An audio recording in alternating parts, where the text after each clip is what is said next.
નાણાકીય વર્ષની શરૂઆતની સાથે જ આજથી દેશમાં મહત્વના ફેરફાર થશે।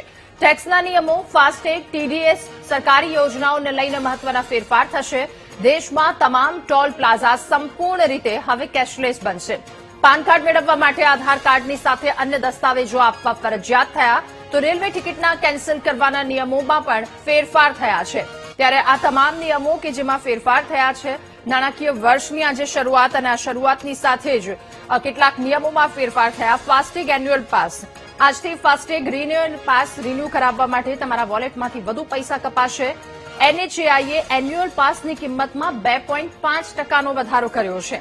ટોલ પર નો કેશના નિયમ, આજથી તમામ ટોલ પ્લાઝા પર રોકડ વ્યવહાર સંપૂર્ણપણે બંધ કરી દેવામાં આવ્યો છે। ટોલ ટેક્સની ચૂકવણી ફક્ત ફાસ્ટેગ અથવા તો યુપીઆઈ જેવા ડિજિટલ માધ્યમથી જ થશે।